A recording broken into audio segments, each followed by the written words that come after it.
dapat 2 alamat. Satu saya dapat dari jurusan saya minta terus diberi semua. Saya ambil dari sana, ternyata saya masuk di sana kosong. Terus saya lihat di WA group ini loh, kok sudah sampai selesai dari awal sampai akhir sudah dapat gitu. Nah, akhirnya saya minta Mas Multaqo ya untuk kontak Anda. Saya juga susuli dengan di WA group. Jadi kita kembali sini aja supaya ada pilah-pilahnya. Jadi karena ini dari program studi, jadi supaya nanti kalau ada apa-apa, ada monitoring itu satu kesatuan dengan program studi. Tadi kan saya minta dari prodi saya gitu. Baik, terima kasih pada Mbak Vera ya yang sudah siap untuk presentasi hari ini. Nggih, Prof. Baik itu berupa paparan dan juga makalahnya. Jadi ini satu contoh, ternyata 1 minggu pun juga kalau diseriusi bisa diwujudkan. Jadi ini barangkali tidak ada alasan bagi yang lainnya untuk tidak selalu standby, lebih baik daripada sebelumnya. Kita mulai dulu dengan berdoa bersama-sama. Berdoa mulai. Bismillahirrahmanirrahim. Amin. Terima kasih. Jadi apa yang sudah disampaikan sudah bagus sekali. Nanti ke depan bisa kalau ada peluang untuk diperbaiki, kita perbaiki dengan ketampilan yang lebih baik dan juga dengan narasi yang lebih lengkap. Jadi karena kita ini S3, jadi beda dengan S2 apalagi S1. Jadi kalau S1 itu lebih menjawab what is it, apa ini. Jadi lebih sifatnya deskriptif. Ya. Sedangkan kalau S2 karya akhirnya itu terkait dengan rasionalnya, mengapa sesuatu itu terjadi. Nah itu, jadi rasionalnya yang harus kita gali sehingga kita bisa memberikan justifikasi terhadap gagasan atau temuan apa yang kita dapatkan.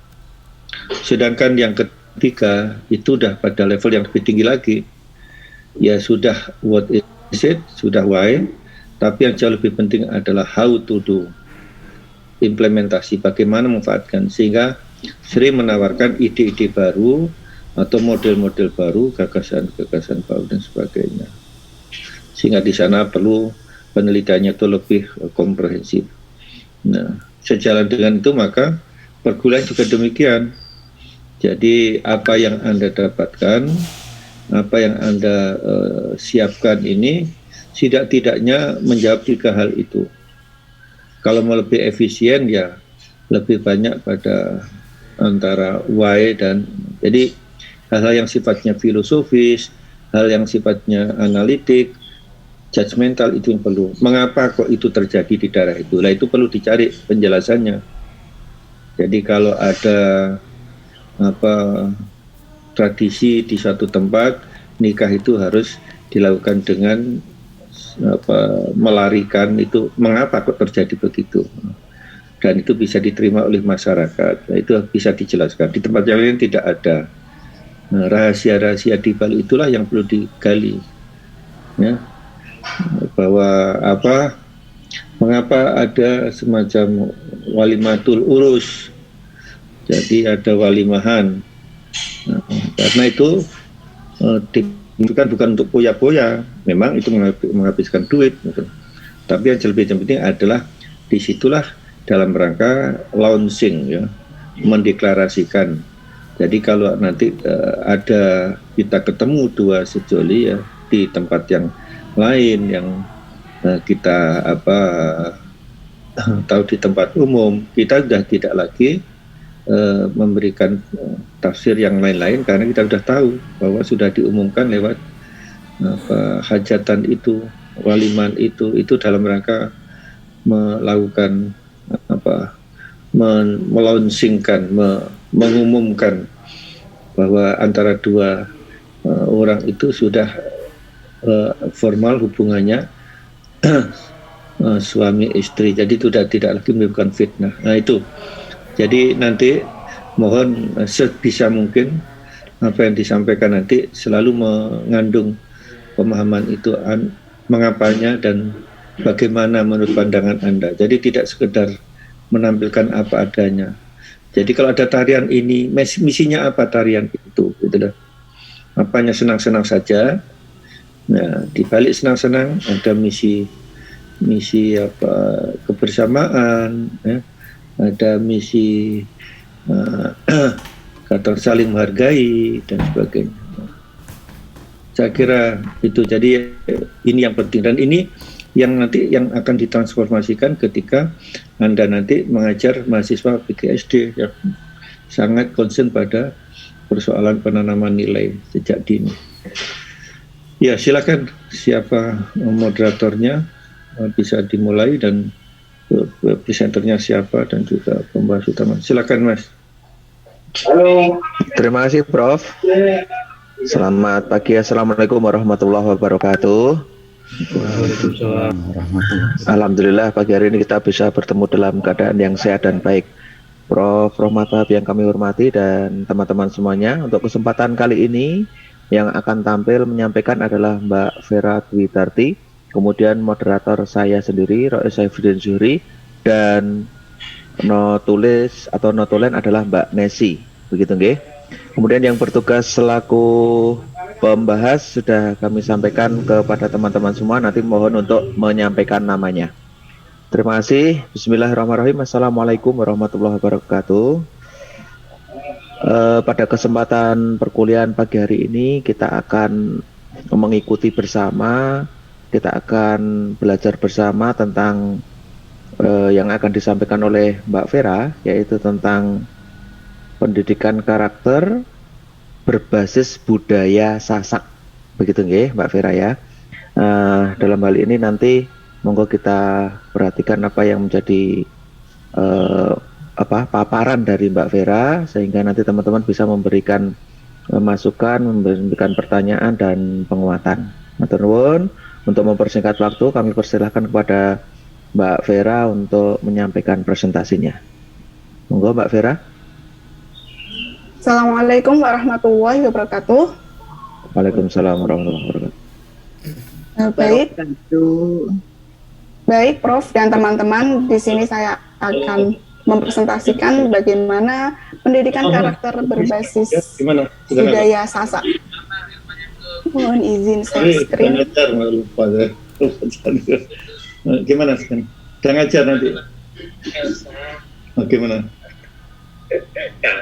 Kangen.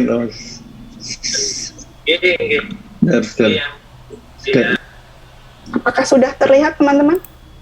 Sudah. Sampun Mbak Vera. Oke. Sudah Bapak.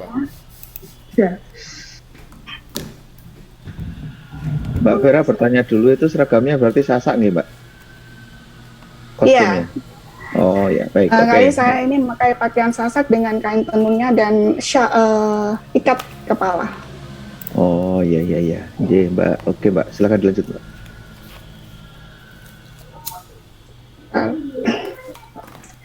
Baik. Suku Sasak. Untuk informasi saja kepada Prof dan teman-teman bahwa saya dulu pernah tinggal di Mataram, di Lombok, di kota Mataramnya tahun 2019, kurang lebih 9 bulan di sana. Jadi bagaimana saya orang Jawa, bagaimana saya tinggal di sana dengan budayanya, culture-nya, kehidupan, gaya hidup, serta tata pemerintahannya, itu sangat berbeda. Dan banyak pelajaran hidup mengenal budaya sana. Kalau saya menyatakan di Lombok itu indah. Lombok itu sungguh sangat, budayanya sangat kental dan sangat unik sekali.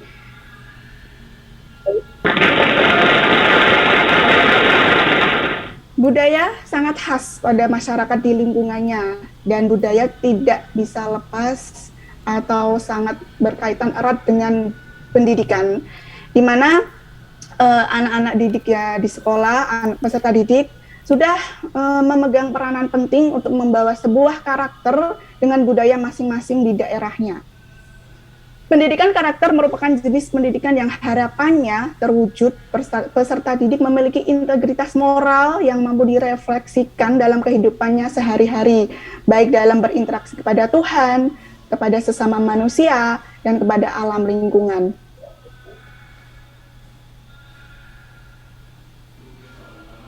Di sini di pendidikan karakter dibagi menjadi 3 komponen utama, yaitu keberagaman, kemandirian, dan kesusilaan. Ada di dalam keberagaman ada nilai-nilai. Yang pertama, kekhususan hubungan dengan Tuhan, kepatuhan kepada agama, niat dan keikhlasan, pembalasan atas perbuatan baik, dan pembalasan baik dan buruk. Yang kedua, kemandirian yang terdiri dari nilai-nilai harga diri, disiplin, etos kerja, rasa tanggung jawab, keberanian, dan semangat, keterbukaan, dan pengendalian diri. Yang ketiga, kesusilaan. Ada nilai-nilai cinta kasih sayang, kebersamaan, kesetiakawanan, tolong-menolong, tenggang rasa, hormat menghormati, kelayakan atau kepatuhan, ada rasa malu, kejujuran, dan pernyataan terima kasih dan maaf. Nah, berdasarkan tadi saya tambahkan dengan 18 nilai pendidikan karakter yang tadi sudah di-share oleh PPT oleh Prof.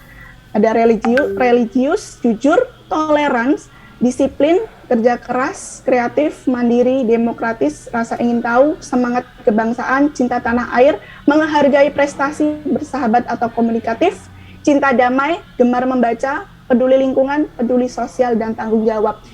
Di sini saya merasa melihat anak-anak di suku Sasak ketika saya masih di Lombok itu toleransinya sangat tinggi. Apalagi di Lombok itu kan sudah menjadi Bali kedua ya, turisnya sudah banyak yang datang ke sana. Jadi anak-anak di sana itu dan juga toleransinya di Lombok juga antara agama Islam dan Hindu itu banyak. Jadi tidak hanya saya punya teman beragama ini bahwa saya membatasi ini, itu tidak. Mereka sangat berbaur dan sangat toleran. Nah, dalam pendahuluan di atas, maka saya mengambil bagaimana pendidikan karakter berbasis budaya Sasak Lombok Nusa Tenggara Barat. Yang pertama, saya akan memperkenalkan bagaimana geografisnya Nusa Tenggara Barat, yaitu ada 10 provinsi, ada Lombok Utara, Lombok Timur, Lombok Barat, Kota Mataram, Bima, Sumbawa, Dompu, dan Sumbawa Barat di sini. Nah, Lombok terkenal dengan julukan Pulau Seribu Masjid. Nanti yang akan saya sampaikan sejarahnya bahwa di Lombok ini adalah ada sejarahnya Sunan Giri, kerajaan Majapahit dulu dengan agama Hindunya dikuasai oleh Sunan Giri dengan perpaduan dengan membawa agama Islamnya, dan sekarang menjadi Islam yang kuat di sana dengan julukannya Pulau Seribu Masjid. Banyak sekali masjid di sana. Saya pun melihatnya ketika saya di sana, saya tuh senang dan ketika saya berjalan jalan-jalan begitu, dulu setiap tidak jaraknya tidak jauh itu sudah ada masjid dan masjidnya di sana itu bagus-bagus dan besar-besar. Nah, dengan mayoritas masyarakatnya memeluk agama Islam, maka Lombok menjadi wilayah mendapat julukan Pulau Seribu Masjid. Nah, ini ketika saya berada di Masjid Raya Lombok, di sana itu tadi yang saya sebutkan, dan di sana banyak juga turis asing yang di sana mungkin tidak berjilbab atau mungkin memakai pakaian yang agak minimalis gitu ya, memakai celana pendek atau lengan pendek. Jadi di sana disediakan sebuah kain khusus, sana ada logonya Masjid Islamic Center, masjid di NTB itu. Jadi setiap turis boleh masuk dan dan wajib memakai pakaian kain yang seperti background yang teman-teman lihat ini.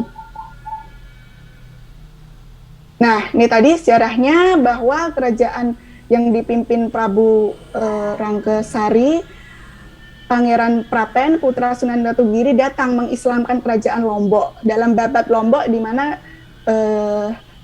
Jawa ya, pengislaman ini merupakan upaya dari Raden Paku atau Sunan Giri dari Gresik, maaf salah itu, yang memerintahkan raja-raja Jawa Timur dan Palembang untuk menyebarkan Islam ke berbagai wilayah ke Nusantara. Dan Sunan Giri memerintahkan keyakinan baru disebarkan ke pelosok, yaitu agama Islam. Nah, ini tadi penduduknya.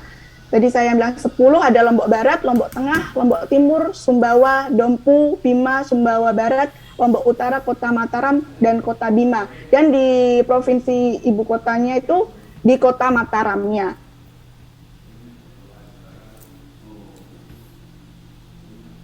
Nah, kepercayaan berdasarkan data, tapi ini tahun Juni 2021 ya, dari jumlah agama dan kepercayaan bahwa 96,83% memeluk agama Islam, dan sisanya ada 2,42% beragama Hindu, dan ada 0,31 beragama Buddha, 0,25% beragama Kristen, dan 0,18% memeluk agama Konghucu. Dan di data ada 40 penduduk di NTB memeluk agama Konghucu. Nah, bahasa. Ketika saya di sana melihat obrolan dialek suku Sasak di Lombok ya, tidak jauh beda dengan Jawa dan Bali. Saya melihatnya lebih ke Bali, agak dialeknya agak ke begitu. Nah, bahasa Sasak yang dipakai masyarakat Pulau Lombok, bahasa ini memiliki gradasi tadi yang sudah saya sampaikan, Bali dan bahasa Jawa, karena serumpunnya masih akulturasi Bali dan Jawa. Dan bahasa Sasak mempunyai dialek yang berbeda dengan menurut dialek di kawasan Lombok. Di Lombok Timur, kerap sukarnya dipahami oleh penutur Sasak lainnya. Jadi saya pernah mendengarkan penduduk di sana ketika berdialek itu memang susah saya pahami dan susah saya dengar gitu. Saya harus benar-benar mendengarkan dan meminta mengulangi itu berbicara apa, atau ketika saya di sana saya minta untuk kakak saya itu artinya apa, ngomong apa, bicara apa, seperti itu. Nah, bahasa Sasak yang digunakan di Lombok terbagi menjadi garis besarnya, yaitu ada dialek Pujut. Dialek Pujut ini ada di Lombok Tengah. Yang kedua dialek Pringgebaya di Lombok Timur, dan dialek Pejanggi Lombok Barat, dan dialek Patembayan di Lombok Utara. Nah, ini baju adat suku Sasak. Pakaian adat suku Sasak disebut pegon, yang mendapat pengaruh dari busana Eropa, berbeda dengan pakaian Sasak lainnya yang terbuat dari kain songket. Pegon menggunakan kain yang biasanya berwarna gelap, kemungkinan pegon merupakan hasil akulturasi dengan tradisi Jawa. Pegon digunakan khusus untuk upacara adat dan bangsawan suku Sasak. Nah, ini pada pidato kenegaraan, baju adat suku Sasak pernah dipakai oleh presiden kita pada pidato kenegaraan tanggal 16 Agustus tahun 2019. Dan dikenal di seluruh Indonesia maupun di mata internasional. Di sini dibagi menjadi dua baju adat suku Sasak, yaitu pakaian adat lambung untuk wanita Sasak dan pakaian adat pegon untuk pria di suku Sasak. Tapi untuk pakaian perempuan dengan mereka yang masih saat ini sudah mengalami modifikasi kostum, misalnya yang berjilbab pun masih bisa Kalau di sana memakai pakaian adat dengan masih pakai aksesoris, kain tenun, dan dengan kain yang mungkin digambar itu lengan pendek. Kalau nanti pakai jilbab, tetap bisa pakaian yang dengan lengan panjang maupun kain yang lebih ke bawah dengan yang lebih panjang seperti itu. Nah, selanjutnya rumah adat suku Sasak, teman-teman bisa melihat gambarnya, contohnya di sana, atau mungkin ada yang sudah pernah ke sana di suku Sasak Sade. Nah, merupakan rumah tradisional suku Sasak yang berbeda dengan yang berada di Pulau Lombok, Nusa Tenggara Barat. Rumah adat suku Sasak dibagi menjadi 3, yaitu rumah Balai Bonter, rumah yang dimiliki oleh pejabat desa, Balai Kodong untuk warga yang baru menikah atau untuk para orang tua yang ingin menghabiskan masa tuanya. Yang ketiga, Balai Tani, adalah keluarga yang tempat tinggal bagi yang sudah berkeluarga. Nah, uniknya di lantainya di rumah adat suku Sasak ini terbuat dari campuran tanah liat dan kotoran kerbau, hewan kerbau, dan abu jerami. Dan mungkin kalau sekarang sudah ada campuran bahan semen ya, seperti itu. Nah, sekarang budayanya. Yang pertama, saya akan perkenalkan budaya nyongkolan.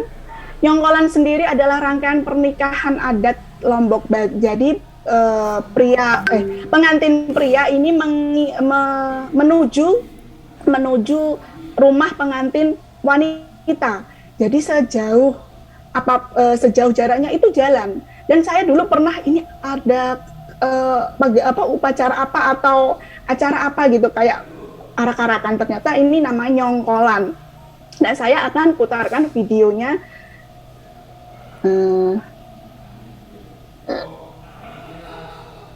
Nah ini.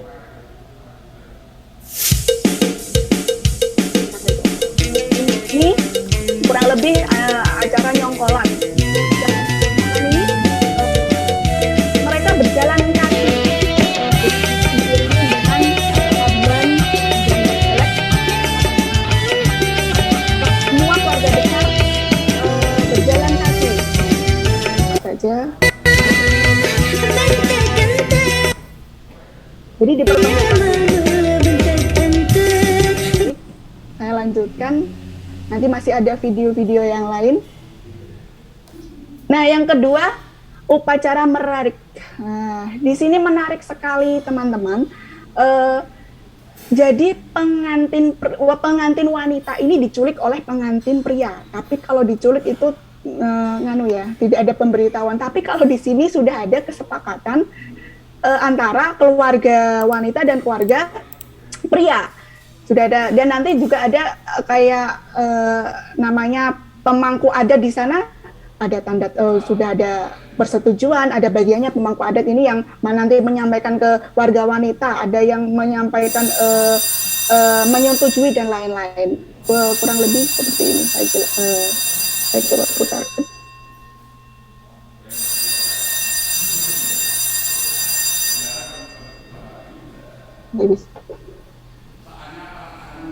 Bisa dulu. Sebentar.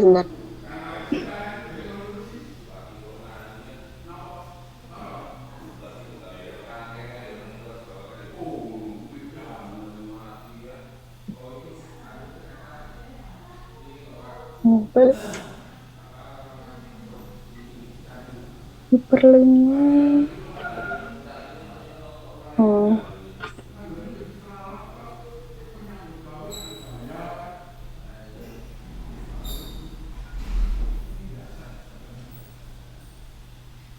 Bentar.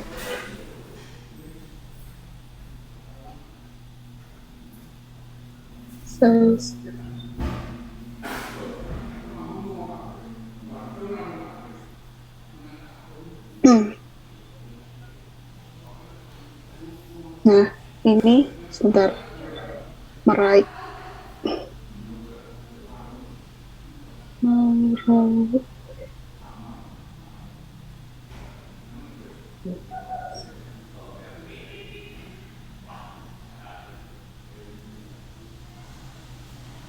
Sudah terlihat videonya, teman-teman?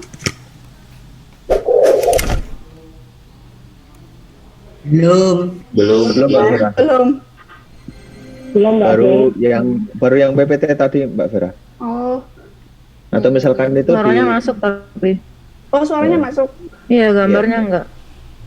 Videonya enggak, suaranya masuk. Nanti atau aja share ada screen. Iya.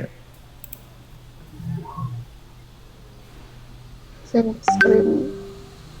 Kalau videonya disimpan di tempat lain mungkin bisa di-share iya, langsung, oh, nggak iya. apa-apa. Nah, Oh, nggak apa-apa, iya. nanti baru di-share. Nah. Oke, Ini ya. baik. Yang ini Right. di stop.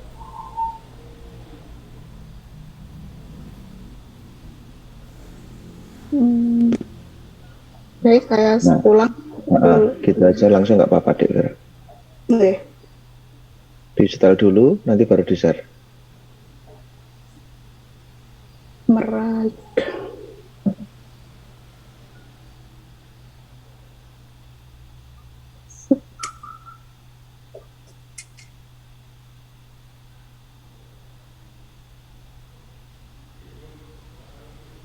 Sudah terlihat?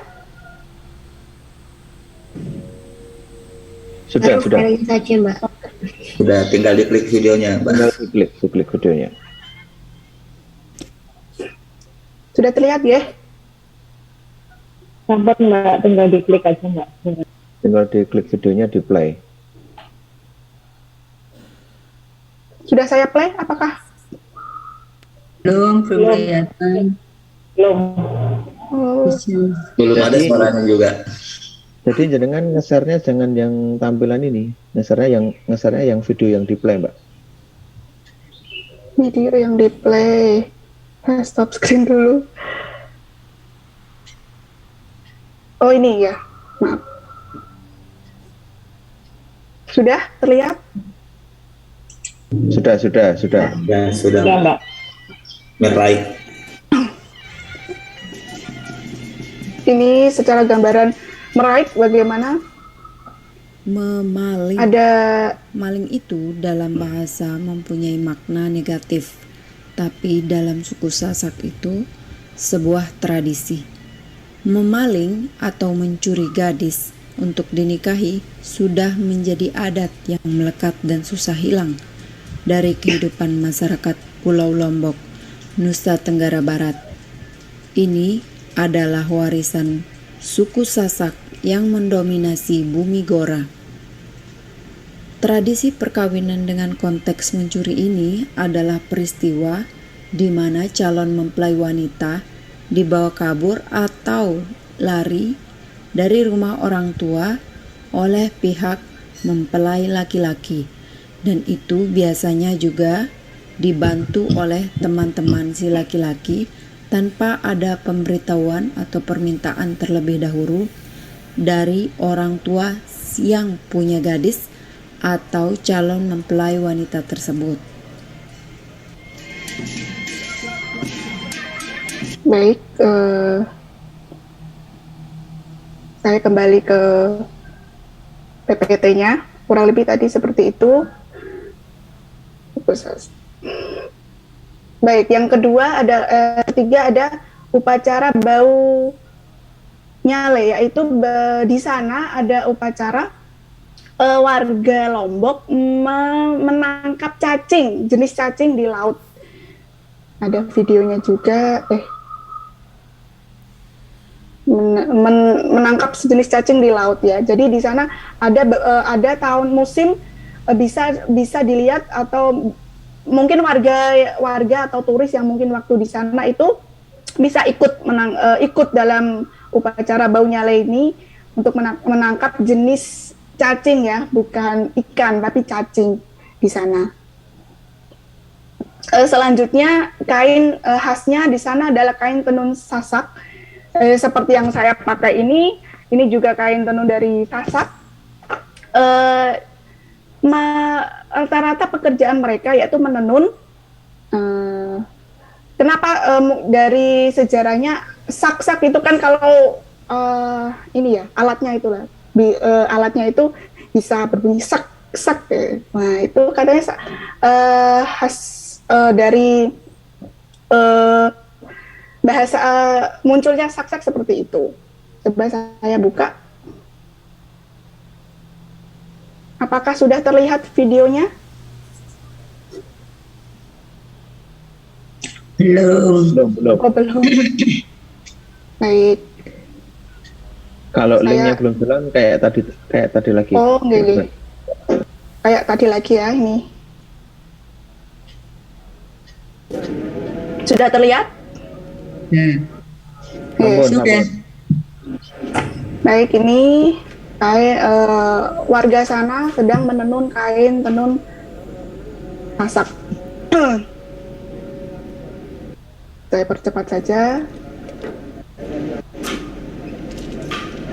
Nah, kurang lebih seperti ini.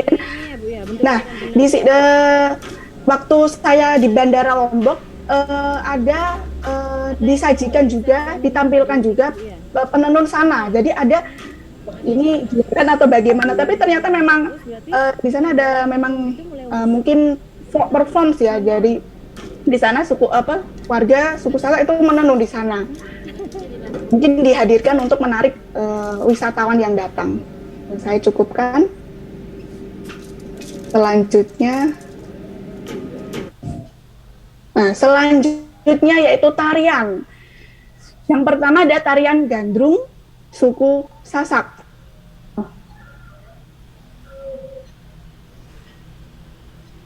Hilang. Ya, selanjutnya tadi tarian gandrung suku Sasak. Kalau tarian gandrung memang kita tidak asing dengan Jawa atau Banyuwangi juga ada tarian gandrung. Tapi di Lombok juga ada. Kurang lebih dalam tarian ini yang sudah berbeda adalah dari kostum dan iringannya iringan live dan live musik atau mungkin langsung diiringi, dan gerakannya ternyata saya menelusuri itu belum terlalu pakem. Kalau pakem, gerakan tari pakem itu seperti kayak gambyong, tari golek, itu sudah pakem gerakannya. Tapi kalau sini saya baca belum pakem gerakannya. Saya perlihatkan tarian gandrung Sasak.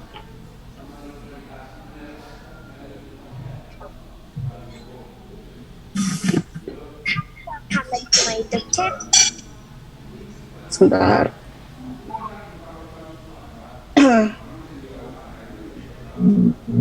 Saya share screen lagi videonya. Nah, ini tari gandrung yang ditarikan oleh anak di sana. Sudah terlihat videonya? Nih.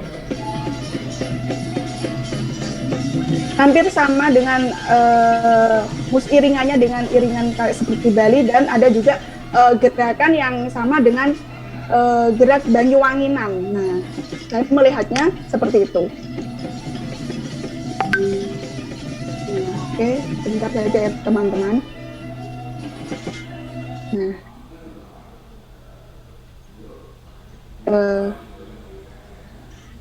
saya coba ada tari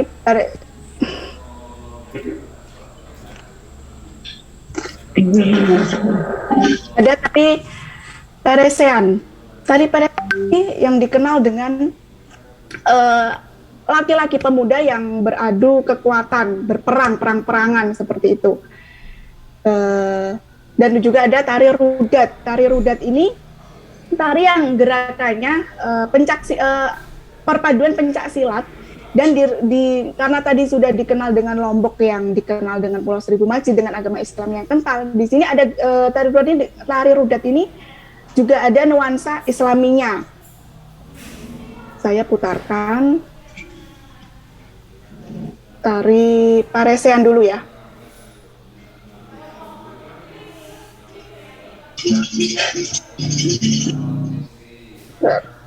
Saya lihatkan tari paresean nih. Sudah terlihat teman-teman? Nah, ini. Abon. Nah, Jadi anak kecil sudah bisa pandai menarinya. Ayo ikut penari ini. Nah, tadi yang saya jelaskan perang-perangan ya. Nah, kurang lebih seperti itu. Baik.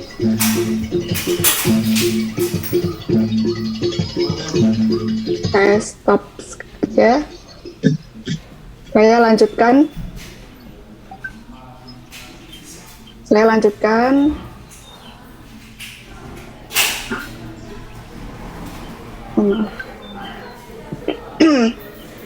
Tadi dari tari rudat, saya sekalian memperlihatkan tari rudat.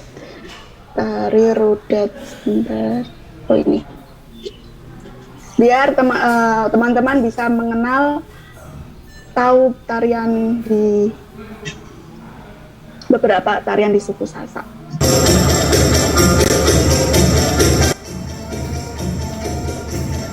Nah, ini nuansa ada gerakan silatnya dan Islami.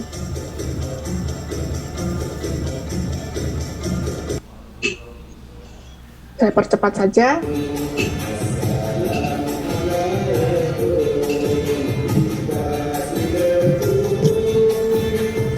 Nah, baik. Cukup ya. Masih ada nanti lagi. Oke, kembali.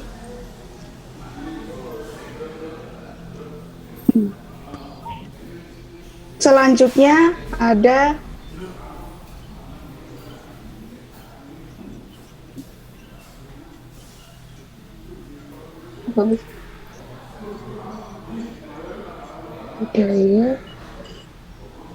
nah, tari oncer.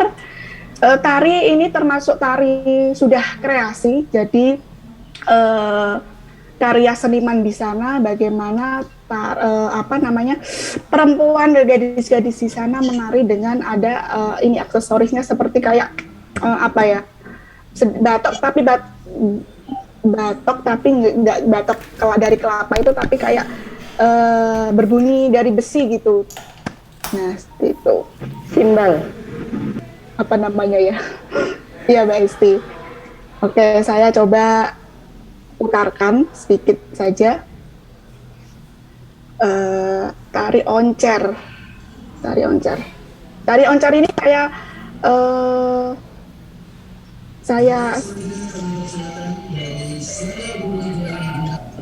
saya putarkan juga yang ditarikan oleh anak-anak.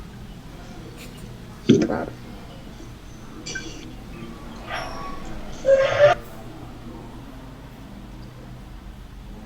Ini.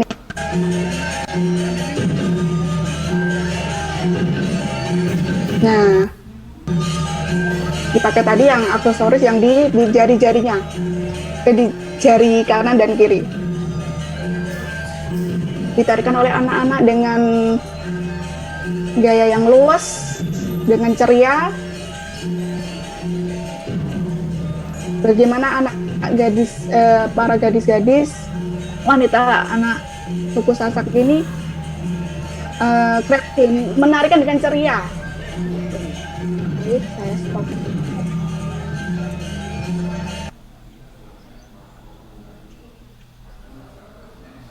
Selanjutnya ada tadi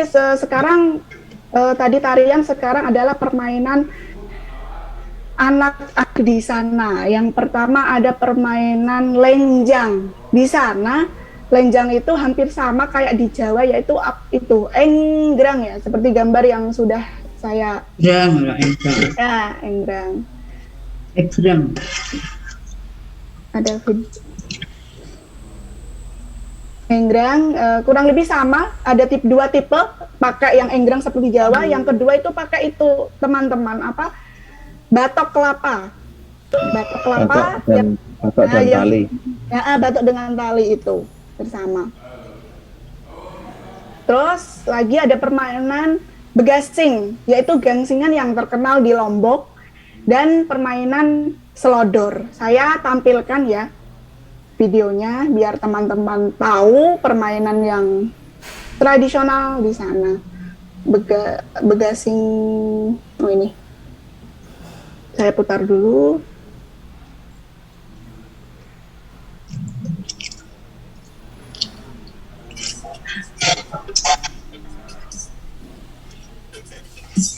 Saya putar dulu. Ini begasingan.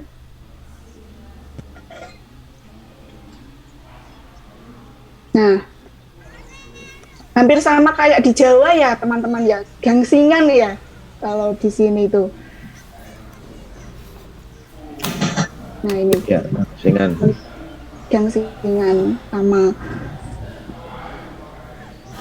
gangsinya besar-besar di sana dari kayu, dan ada juga kemarin saya baca tuh ada yang dari besi, tapi kalau besi nanti riskan untuk anak-anak kecil ya.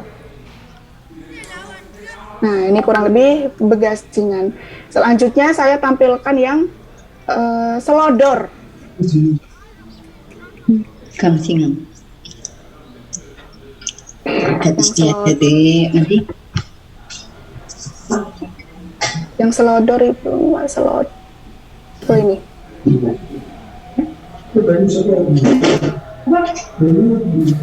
Ini yang selodor.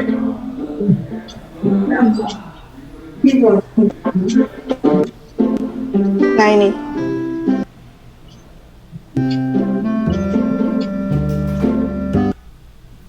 Ada mengembangkan tali permainan tradisional NTB, permainan selodor tujuh. Kalau untuk kemana saya tanya teman saya masih itu selodor. Nah ini selodor permainan tradisional yang dimainkan oleh minimal 4 orang dan maksimalnya tidak dimainkan tapi harus tetap genap.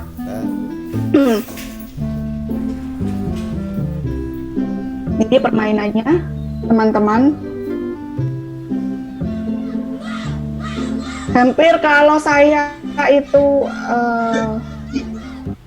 menamai kalau di Jawa itu kayak apa ya? Tak umpet. Ya kayak peta umpet tapi nggak umpet-umpetan. Ini ada cara bermainnya nanti teman-teman boleh saya share nanti. Ini ada cara-cara bermainnya.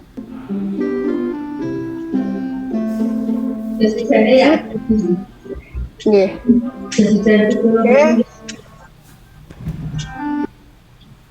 Baik. Tadi permainan selodor. Saya share kembali.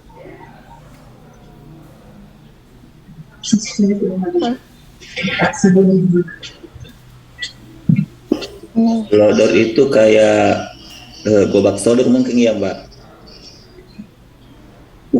Gerobak sodor, iya mungkin ya Mas. Yang ada hadang-hadangnya gitu. Ya. Baik, selanjutnya saya melanjutkan dengan kesenian gendang belek.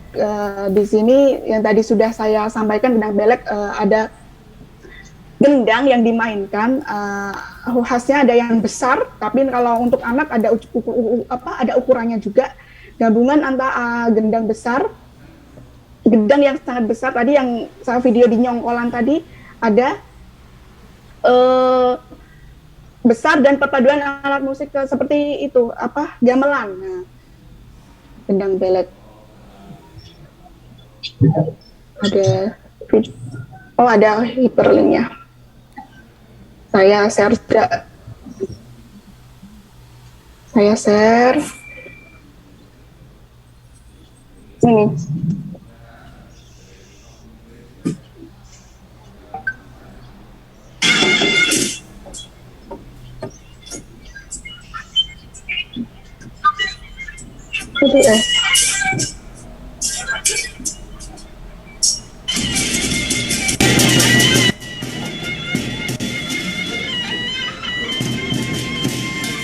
Nah, ini gendang belek yang tadi saya bilang utamanya gendang besar dan gabungan dengan alat musik yang lain.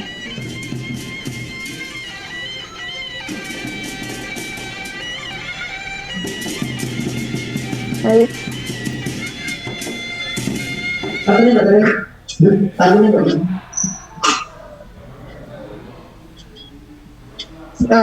Baik, sekarang adalah, aduh maaf agak lemah. Nilai-nilai, oh hilang. Nilai-nilai luhur di suku Sasak.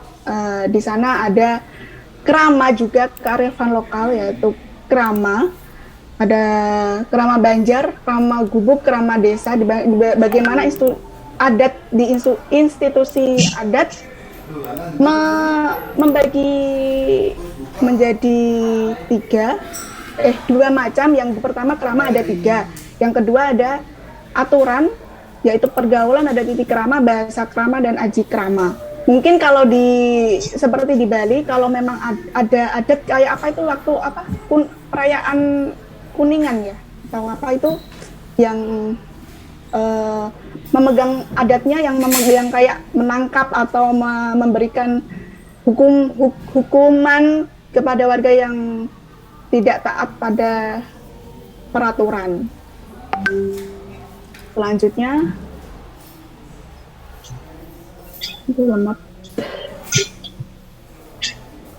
nah, pendidikan karakter anak suku Sasak. Transformasi nilai-nilai kearifan lokal, nilai-nilai moral anak suku Sasak melalui pendidikan, terutama melalui pelajaran di SD, menjadi sangat urgent dan relevan karena mereka mampu mengarahkan peserta didik untuk dapat menjadi warga Indonesia yang demokratis, bertanggung jawab, dan cinta damai. Yang saya sudah sampaikan di awal, berdasarkan saya dulu di Mataram ya, tapi di Mataram itu di kotanya ya, tapi pernah sekelas di Lombok Timur, anak-anak di sana memang sangat riang, toleransi itu tadi, bagaimana mereka itu hormat kepada tamu atau memang orang lain mungkin yang dianggap tamu, jadi sopan sekali anak-anak di sana itu. Saya senang melihat anak-anak di suku Sasak. Mbak Vera, maaf, Mbak Vera. Yeah? Di slide show nggih, Mbak, biar tulisannya lebih jelas. Oh, nggih, maaf. Ngapunten. Nggih, sampun nggih Mas Rois. Sudah, sekarang sudah jelas. Yeah.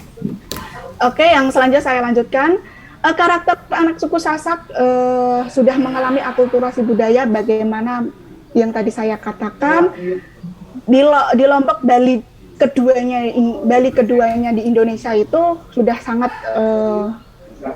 banyak turis warga asing yang berdatang atau melancong di sana. Jadi anak-anak yang berada apalagi anak yang berada di kampung dan pedesaan dan di perkotaan. Kehidupan sosial pun sudah berbeda. Anak suku Sasak berdasarkan saya dengan wawancara dengan warga suku Sasak, iman agama mereka dan kejujuran itu sudah sangat melekat sejak dini. Yang diketahui ya tadi bagaimana agama Islam agama terbesar di sana, nilai-nilai agamanya, kejujurannya itu sudah diajarkan sejak dini. Bagaimana orang yang kepada orang tuanya dan maupun tadi saya ceritakan orang yang baru dikenal, orang yang lebih tua. Nah, berdasarkan sumber dan pengamatan saya, anak suku Sasak mempunyai etika itu tadi, ketika keramaian atau mungkin ada tamu atau bertemu orang yang lebih tua, itu sopan dengan menjulurkan tangannya seperti ini. Kalau di Jawa sama ya, monggo, seperti itu. Nah, simpulannya bagaimana kita tahu Kemendikbud dengan menggagaskan pendidikan karakter ini dengan bagaimana tempat untuk membangun pilar-pilar karakter dan budaya bangsa.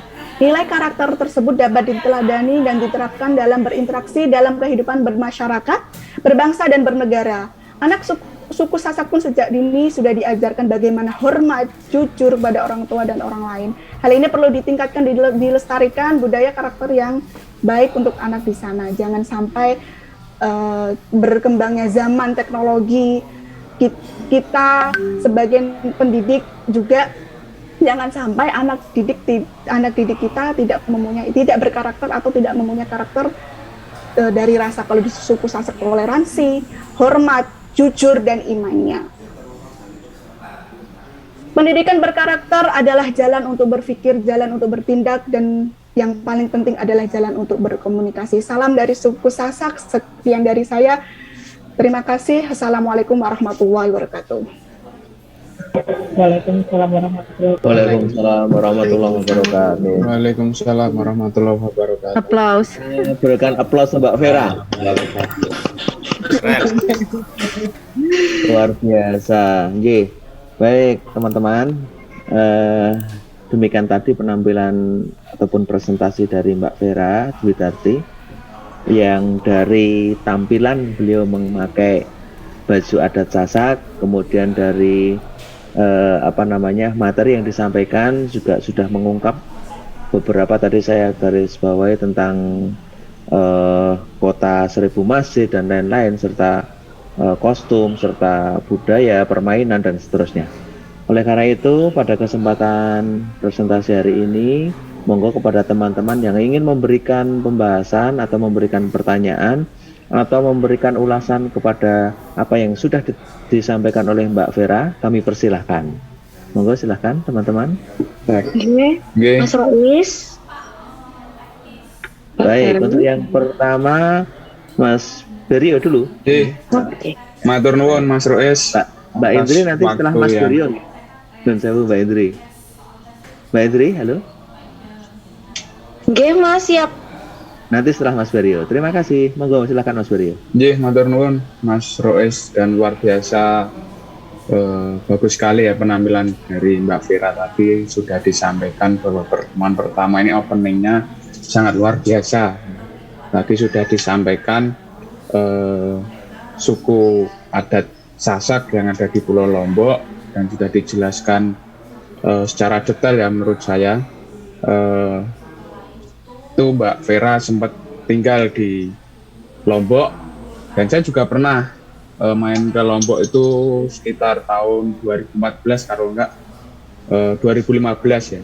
Saya di Lombok itu selama dua hari, yaitu ya acara cuma main-main aja atau touring ke sana pakai motor, dan saya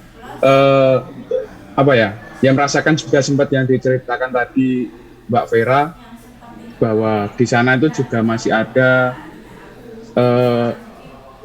ikatannya lah, istilahnya itu ada hubungannya dengan suku Jawa gitu. Dan saya sendiri juga merasakan pergi kemanapun itu istilahnya orang suku Jawa itu ada, dan itu saya sebagai juga orang suku Jawa juga merasa bangga bahwa suku Jawa itu memang juga ada di mana-mana gitu.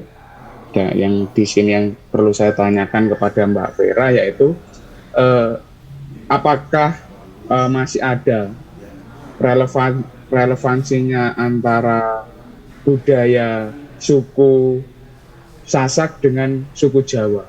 Jadi apakah ada relevansinya suku Sasak tersebut dengan suku Jawa, karena mengingat di Pulau Lombok sana atau di daerah suku Sasak itu ada orang yang suku Jawa.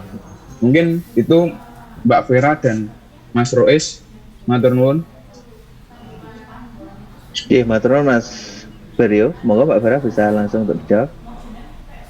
Baik, saya akan menjawab pertanyaan dari Mas Berio. Kalau mungkin orang pernah ke Lombok seperti Mas Berio tuh, indah ya Mas kotanya ya. Bersih, luas. Kalau saya mau buat belajar. Kalau saya mau tinggal di sana pun saya mau. Karena destinasi wisatanya luar biasa. Apalagi Gili Trawangan. Nggih. Tadi pertanyaan Mas Berio, bagaimana relevansi budaya suku Sasak dengan Jawa, yang sudah saya hampir garis besarnya tadi yang sudah saya presentasikan, saya paparkan bahwa dari sejarahnya nenek moyangnya saja dari Lombok itu ada suku Jawa, yaitu dari Jawanya Sunan Giri itu tadi membawa Islam dan berkembang, dan juga apalagi Lombok berdekatan dengan bersebelahan dengan Pulau Bali, Pulau Dewata, dengan yang mayoritas agama Hindu. Jadi masih ada dan sangat relevansi sekali, karena tadi yang dari tarian saja namanya sama tapi ternyata kan beda gitu. Kalau budayanya masih ada, membawa suku Jawa ada, masih lekat lah dari Jawanya. Seperti itu Mas Perio. Oke. Matur nuwun Mbak Vera atas penjelasannya. Matur nuwun Mas Rois. Iya, matur nuwun. Termasuk juga tadi nama-namanya ya Mbak Vera. Kalau kita lihat nama-nama permainan atau nama-nama yang budaya sana itu seperti apa tadi? Gasingan tadi apa tadi? Begasing. Ya. Sotor tadi itu juga. Ya, itu. Di sana tuh agak ya itu tadi. Gitu. Masih sama kayak Bali. Oh ya, baik, oke. Teman-teman, monggo silakan. Ada yang mau bertanya lagi? Saya Mas. Oke, Mbak Esti ini kok nggih, Mbak Esti, laras. Oke, saya dulu atau Mbak Indri dulu? Iya. Mbak Esti, silakan, Mbak Esti. Iya. Oke, matur nuwun Mas Rois atas waktunya. Mbak Vera, ini tadi menarik sekali ya. Saya sampai nggak ngantuk, biasanya saya ngantuk. Tapi karena keren dan kebetulan saya belum pernah ke Lombok sih. Jadi wah, lagi ini ternyata banyak banget dan ternyata itu kebudayaan, kemudian kesenian yang ada di Lombok itu mungkin merupakan akulturasi dari Bali dan Jawa gitu ya. Nah, saya penasaran ini, ada nggak ya Mbak ya? Mungkin tadi saya istilahnya tertinggal informasi. Ada tidak seperti bentuk makanan atau upacara makanan yang seperti di Jawa itu kan kalau di kesenian ada beberapa yang itu merupakan kemiripan dengan suku Jawa. Nah, kalau di segi makanan gitu atau upacara-upacara yang menggunakan makanan, kalau Jawa kan ada ingkung, ada itu yang kayak gunung tuh tumpeng. Nah, itu ada nggak yang di Lombok seperti itu Mbak Vera? Terima kasih.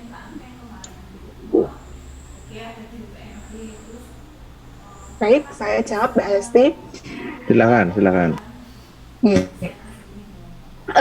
Di sana sama ada seperti yang sudah disebutkan Mbak Esti tadi. Kalau di sana mungkin kayak di sana kan apalagi ada upacara itu sama, ada tumpeng, ada sesajinya juga ada makanan, ada jajan pasar dan bunga-bunga seperti itu sama kayak di Jawa. Dan kalau makanan khasnya ketika saya di sana ada yang khas itu sama dengan Jawa, yaitu plecing kangkung. Kalau saya di Jawa Timur tuh nggak asing dengan plecing ya.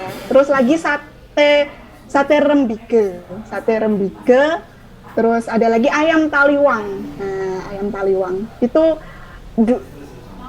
dua yang sudah saya pernah mencoba, sate rembige dan ayam taliwang yang sudah saya coba. Dan ya kalau di sana lebih ke pedas ya Mbak Hesti ya, pedas dengan bumbunya yang kental, lebih pekat itu. Ya hampir sama dengan Jawa. Ada kayak lompong dengan sesajen-sesajen kalau waktu upacara ada Mbak Hesti. Terima kasih. Oh ya Mbak Vera, jadi memang mungkin ada kemiripan ya tentang upacaranya dan sebagainya. Makasih Mbak Vera. Matur nuwun Mbak Vera, jawabannya yang disampaikan oleh Mbak Esti. Mbak Esti ini memang penggemar kuliner dan traveling ini.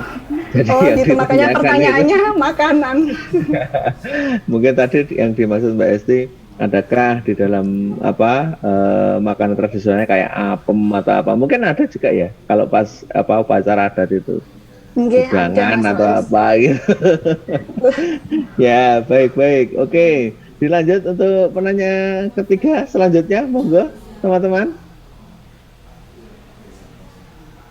Tadi Mbak Indri. Siap Mas Rois. Oke, silakan. Oke. Matur nuwun, Mbak Vera. Di sini saya ingin bertanya. Tadi kan dijelaskan terkait kepercayaan ya atau agama di suku Sasak sendiri, mayoritas Islam dengan sebutan tadi 1000 masjid seperti itu ya. Saya ingin bertanya, di suku Sasak sendiri kan itu pastinya ada agama Islam yang lama gitu, yang tua ya. Seperti mungkin kayak di Tegal itu ada ada campuran antara Kapitayan atau agama Jawa dengan Islam seperti itu. Ada liriknya juga ada khas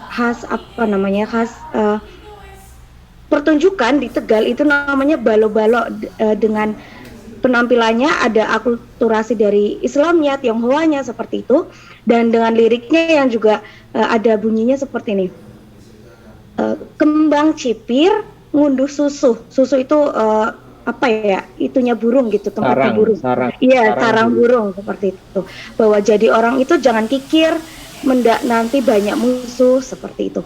Apakah di Sasak sendiri itu kan juga ada namanya agama Islam yang tua, namanya itu Islam Metu Telu atau Islam Wetu Telu, di mana itu semuanya itu serba tiga gitu, keluar dari tiga ajaran seperti mentiok, intinya beranak, bertelur, dan satunya apa itu, coba nanti Mbak Vera tolong jelaskan. Apa sih yang dapat kita ambil, nilai-nilai kita ambil dari Islam Wetu Telu itu, dari agama lama, Islam yang lama di suku Sasak, yang penganutnya itu namanya Sasak Boda, itu nilai-nilai yang dapat kita ambil itu seperti apa? Seperti itu. Terima kasih Mbak. Baik, Mbak Idri, terima kasih atas pertanyaannya. Selama saya di sana, mungkin saya tidak terlalu paham Islam yang sangat sudah lama, yang tadi sudah dijelaskan Mbak Indri, yang lama, yang tua. Kalau secara garis besarnya, saya melihat mayoritas yang beragama Islam di suku Sasak, di Sasak Sade itu nilai-nilai yang ditanyakan, nilai-nilai luhurnya itu yaitu toleransinya sangat tinggi sekali Mbak Indri di sana. Itu nilai-nilai luhur, bagaimana mereka kalau mungkin kepercayaan mungkin kalau secara di Indonesia ada Nahdlatul Ulama dan Muhammadiyah ya, kalau di sana saya tidak melihat kayak perbedaan yang signifikan seperti itu, atau mungkin saya belum terlalu paham. Tapi kalau saya sendiri dari Nahdlatul Ulama, jadi saya melihatnya mungkin sama gitu dari aliran agama Islam. Nah, kalau yang nilai-nilai luhur yang saya amati dan juga saya masih selama saya mempersiapkan presentasi ini, saya juga masih berkomunikasi sama teman-teman yang di Lombok. Nilai luhur untuk yang orang tua di sana itu sudah mengajarkan anak-anaknya bagaimana mengajarkan rasa imannya, mengaji, ibadahnya. Nah, itu sudah sangat lekat, Mbak. Jadi kalau ada pernah saya mendengar mau azan gitu ya, suara anak-anak mungkin sama dengan yang di sini, suara anak-anak mereka ramai sekali dengan memakai speaker, dengan mengaji dan puji-pujian seperti itu. Begitu Mbak Indri. Oke, terima kasih Mbak Vera. Baik, terima kasih Mbak Indri atas pertanyaan dan Mbak Vera atas jawabannya. Prof, menika tasih dipun lanjut pertanyaan selanjutnya. Boleh, Prof? Nun sewu belum, masih di mute, Prof. Sudah cukup? Cukup nggih, Prof. Nggih, baik. Terima kasih, Prof. Teman-teman yang saya hormati, alhamdulillah. Mas Roes. Masih di mute. Baik, alhamdulillah penampilan pertama ini luar biasa teman-teman. Menurut saya sendiri, mungkin juga teman-teman yang lain mendapatkan hal-hal baru tentang apa itu budaya Sasak yang difokuskan pada pendidikan karakternya. Oleh karena itu, marilah kita akhiri presentasi kali ini dengan membaca hamdalah bersama-sama. Alhamdulillahirabbil alamin. Terima kasih. Waktu sepenuhnya kami kembalikan kepada Prof. Rohmat Wahab. Matur nuwun, Prof. Terima kasih Mas Roes yang telah memimpin diskusi pada pagi hari ini, dan juga kepada Mbak Vera Dewi yang sudah menyiapkan sedemikian rupa ya materi dan juga tadi sudah disebut bahwa hari ini pun juga pakaiannya itu pakaian adat Sasak. Ini betul-betul memberikan contoh pada kita untuk bisa masuk pada dunia yang sebenarnya. Jadi barangkali dengan pakaian itu akan memberikan inspirasi tersendiri, seakan-akan menjadi orang Sasak. Dan ini penting ya, menyampaikan nilai kehidupan, nilai kemanusiaan, daerah-daerah tertentu itu kita harus masuk betul supaya tidak hanya di permukaan. Kalau permukaan itu hambar dan juga tidak masuk pada substansi yang sebenarnya. Nah, dan inilah yang kita harapkan. Jadi saya terima kasih pada Mbak Vera yang sudah memberikan satu model yang baik untuk presentasi hari ini, dan tidak hanya sekedar secara fisik yang ditampilkan, tapi dari substansi juga apa yang disampaikan, baik materi, konten dari paparannya, dan juga pengayaan-pengayaan yang diperlukan, dan juga tulisan narasinya juga sudah disiapkan dengan baik, dan juga disempurnakan dengan penyajiannya yang sangat kontekstual ya, yang bisa menjadi lebih hidup, dan tadi ditambah dengan multimedianya, jadi 3 dimensi, dan itu menyempurnakan penampilan. Dan kita biasanya hanya mengikuti presentasi yang sangat verbal ya. Kalau kuliah itu ya kita hanya verbal saja yang kita saji, tapi hari ini kita itu betul-betul banyak dimensi yang kita dapatkan. Nah, inilah yang harapannya bisa membekali mahasiswa kita ya. Kampus kita terbuka kalau kita yang tugas di kampus ya.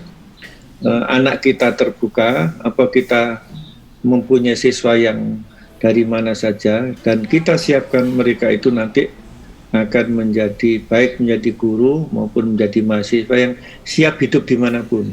Nah ini ya. Jadi bagi Anda yang menjadi dosen akan bermanfaat untuk membekali calon lulusan guru PGSD itu menjadi guru yang siap terjun dimanapun ya. Karena Anda sudah membekali di kampus, jadi mereka nanti akan bisa punya kapasitas, punya keterampilan, beradaptasi dengan lingkungannya karena mereka sudah mengenal secara besar global. Bagi yang sudah jadi guru, menyiapkan anak didiknya untuk bisa mengenal berbagai budaya. Siapa tahu pada saatnya nanti mereka harus memilih kuliah di Bandung, kuliah di Jakarta, kuliah di Surabaya, bahkan kuliah di Sumatera, atau juga kuliah di tempat-tempat yang lainnya. Jadi dengan begitu apa yang kita akan berikan nanti akan memberikan makna yang multiplier ya, efek. Ini penting sekali. Jadi mata kuliah ini mata kuliah yang sangat meaningful ya. Jadi kalau dilihat dari mata kuliahnya sih 2 SKS, tapi dari segi kontennya itu kaya sekali. Belum lagi nanti kalau sudah lengkap sampai akhir semester nanti semua menyajikannya itu, wah itu bekal yang. Oleh karena itulah saya minta tolong pada Mas Rois dibuat tim itu ya. Nah, ada tim nanti penulisan semacam editing ya.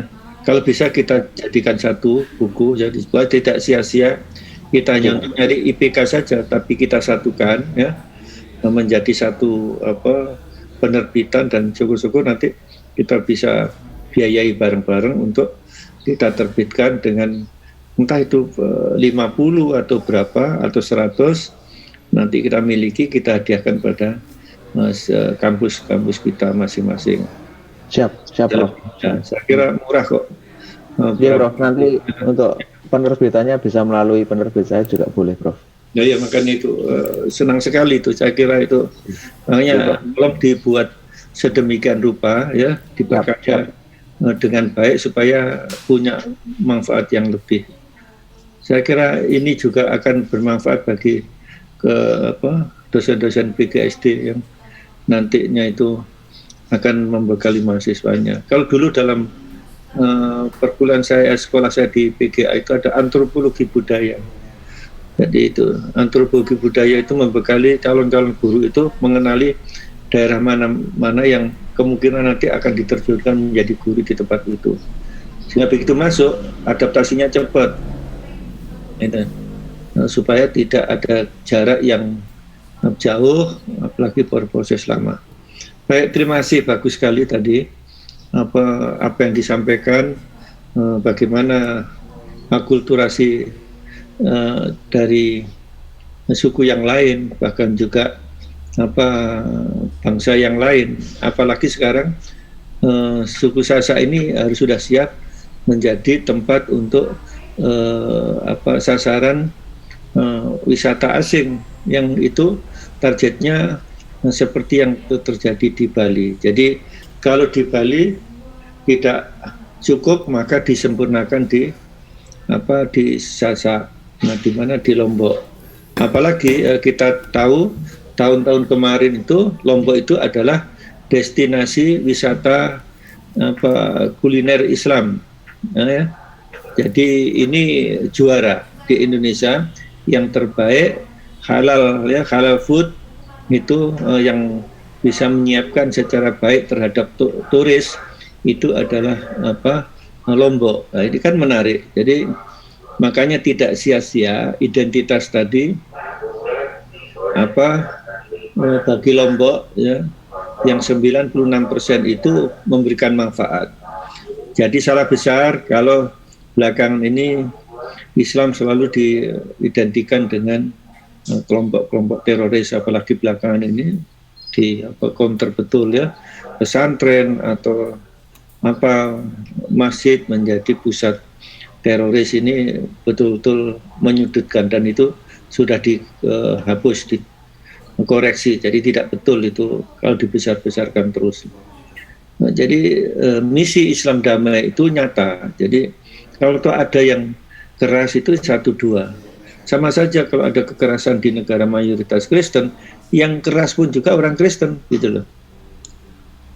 Yang di daerah Hindu, yang di mana di India, yang keras Hindu kan gitu. Jadi bahkan juga yang Cina atau Jepang yang keras itu adalah Buddha. Nah, seperti itu tuh tidak boleh dibalukan terus untuk Indonesia. Ya. Yang mayoritas Islam kok menjadi terpojok, ini kan aneh. Ini lama-lama memprovokasi bagi sudah terpojok, terinjak-injak bisa meledak gitu. Nah, jangan sampai terjadi itu. Oleh karena itulah dengan mempelajari budaya ini harapannya adalah muncul rasa respect, ya, respect bahwa nanti kita akan menghargai daerah satu dan yang lainnya itu dengan positif, dengan baik, ya, sehingga menimbulkan rasa harga dirinya muncul dan terhormat. Nah, itu kan penting. Jadi kalau kita itu nanti dengan mempelajari ini, suatu saat apa yang terjadi pada Mbak Vera itu kita rasakan, kita datang ke sana menjadi tamu di Lombok, kita sudah bisa beradaptasi. Oh, dulu inilah yang pernah dipresentasikan Mbak Vera tentang pakaiannya, tentang acaranya, seperti yang tadi jalan itu ya, yang musik tadi yang mengantar pengantin dari satu tempat ke tempat tujuannya itu, mempelai itu terjadi setiap hari itu. Kalau pas liburan ya saya selalu ada itu. Makanya kita lihat di YouTube ya, YouTube itu kan ada musik apa itu namanya, kan bagus sekali penyanyinya ya Putri. Mungkin rupanya hampir mirip Mbak Vera itu, yang penyanyinya itu siapa itu, bagus sekali suaranya. Ya, suka nggak Mas Rois yang nyetel? Iya. YouTube-nya apa? Nabila Suaka itu, Pak. Ya, Suaka ya. Kan musiknya bagus tuh yang di jalan itu. Suaranya bagus, jadi yang nonton pun juga ngikuti terus, sepedahan di belakangnya, ya kan? dan sepanjang jalan tidak ada bosan-bosannya gitu loh, karena mungkin itu sudah menjadi budayanya, jadi menjadi hiburan kesehariannya. Jadi dan dia bisa maknai dengan menghadirkan pemain musiknya bagus, terus yang nyanyi pun juga bagus, jadi suaranya nggak sembarangan gitu. Nah, itu kan sambung ya, budaya setempat ya diisi dengan kemahiran yang memadai. Nah, inilah yang budaya itu akan langgeng kalau begitu ya. Jadi generasi mudanya itu merasa antusias ya, melihara budaya itu dengan kapasitas suara yang bagus, nyanyinya bagus, dan terhibur gitu. Yang terhibur tidak hanya orang di situ saja, orang lain pun juga bisa menikmati. Nah, kalau sudah begitu maka budaya itu akan langgeng ya. Seperti di Bali itu ya, dengan nyanyiannya serius ya, tidak main-main. Akhirnya orang luar Bali pun juga menikmati. Kalau udah menikmati berarti kan akhirnya terlindungi itu budaya itu oleh masyarakat setempat, karena terjadi regenerasi yang bagus. Mestinya itu dengan kita menggali budaya begini ini di semua daerah harus begitu ya. Jangan sampai generasi mudanya itu meninggalkan budayanya masing-masing. Jadi harapannya mata kuliah ini tuh nanti akan menginternalisasi, mensosialisasikan, membumikan budaya yang punya misi-misi nilai itu tetap terjaga. Karena nilai yang baik harus survive, kan itu harus lestari ya. Nah, kalau ada nilai-nilai yang baru itu memake up nilai-nilai yang ada itu menjadi lebih baik, tidak menghilangkan budaya yang asli. Karena ini kekayaan ini kalau dijadikan satu itu menjadi kebanggaan kolektif, kebanggaan bangsa ya. Kita menjadi bagian di dalamnya.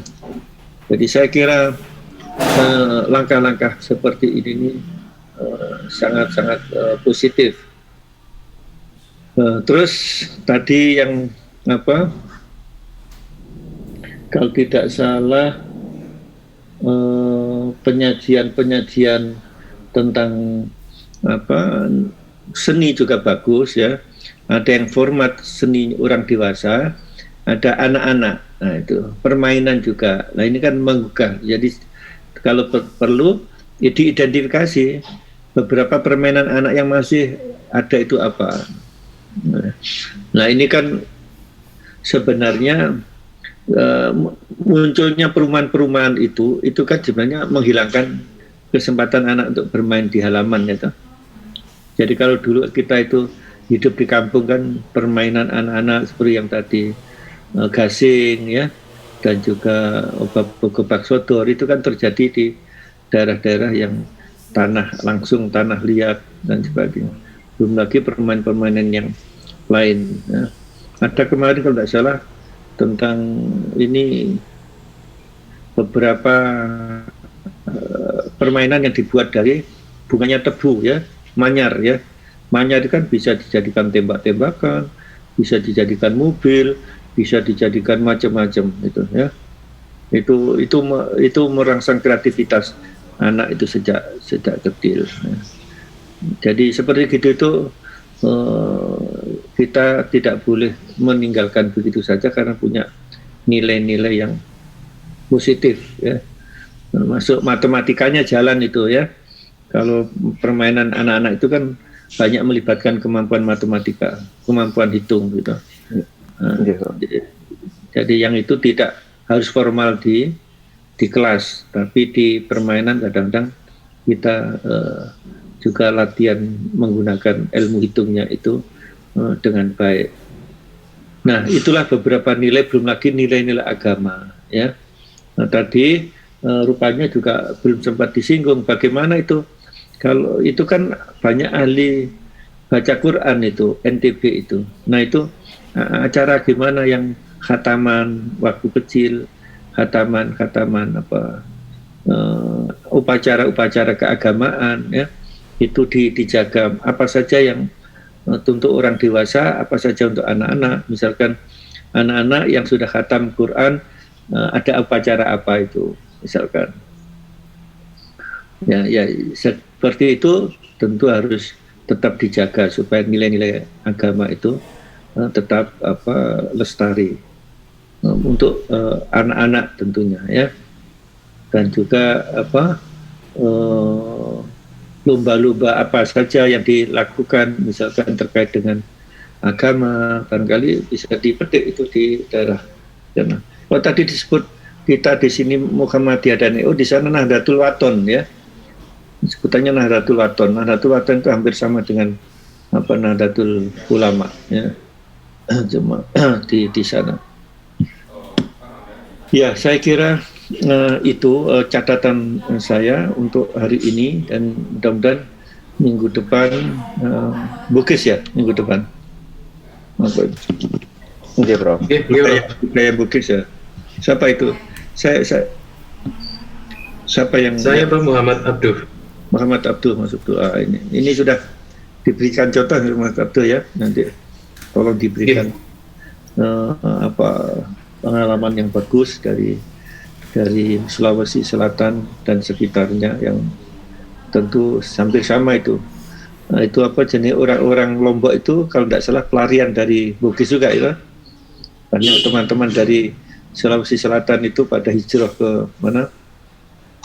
Ke Lombok, di samping ada kota Islam di mana? Di Bali. Itu pelarian dari sana malah juga.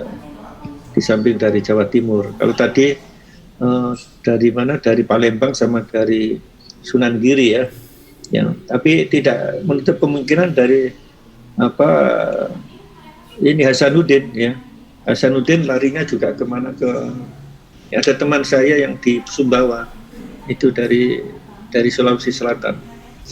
Jadi yang Islam itu kalau tidak dari Gresik, dari mana? Dari Sulawesi Selatan, ya, atau mungkin dari Banjar dan lain sebagainya, atau saling mengisi. Jadi, dan menarik sekali di sana masih ada orang Hindu, ya, Bali itu, yang terutama di Lombok Barat itu masih cukup dibandingkan daripada Lombok Timur. Dan makam-makamnya pura juga masih ada, tapi memang mereka merasa dihormati juga, ya. Di sana hampir antara Hindu sama Islam di Lombok Barat kalau tidak salah itu masih lumayan nampak itu, tapi tetap mereka terhormat, ya. Nah, tapi yang jelas hari ini dan ke depan Lombok yang sekarang sudah memiliki airport internasional, ya, itu memang ingin menjadi destinasi wisatawan asing yang tetap menjaga keunggulannya, ya, local wisdomnya itu dengan nilai-nilai Islam itu. Inilah yang menarik. Tadi disebutkan kalau masuk ke masjid atau ke heritage Islam harus pakaiannya dilengkapi, masjidnya disiapkan pakaian jaket dan tadi ada logonya dari masjid itu. Saya kira itu solusi jalan tengah. Jadi mereka bisa menikmati itu dan juga bisa disiapkan dengan baik. Dan itulah interaksi positif yang terjadi di antara orang asli di dalam dengan orang luar yang saling menghargai. Dan ini harus terus kita jaga, ya. Kita jaga semuanya itu, kita sesama saudara, ya. Cuma karena latar belakang budaya dan bangsa berbeda, mungkin sementara ini akan di luar beda, tapi sebenarnya kita ini sama-sama manusianya, ya. Kita harus angkat ke level itu. Mudah-mudahan pengalaman pertama ini nanti dilengkapi yang kedua dan seterusnya. Jadi mohon yang berikut-berikutnya saya diberi, tapi sudah ada ya di tempat saya ini orang-orangnya, Mas Rois, ya. Siap, Bro. Siap. Nanti dikirim lewat lewat WA grup, ya. Siapa dan ini yang lainnya supaya jauh-jauh lebih menyiapkan supaya lebih sempurna. Saya kira Itu ada pertanyaan, silakan Mas Faiz dan kawan-kawan. Monggo teman-teman, jika masih ada pertanyaan, kalau sudah cukup teman-teman. Cukup ya, sudah lengkap. Sampun Prof. Ya, oke, baik, terima kasih. Ya, mari kita akhiri dengan berdoa. Berdoa. Alhamdulillahirabbil alamin. Cukup masih. Assalamualaikum warahmatullahi wabarakatuh. Waalaikumsalam. Matur nuwun, Prof.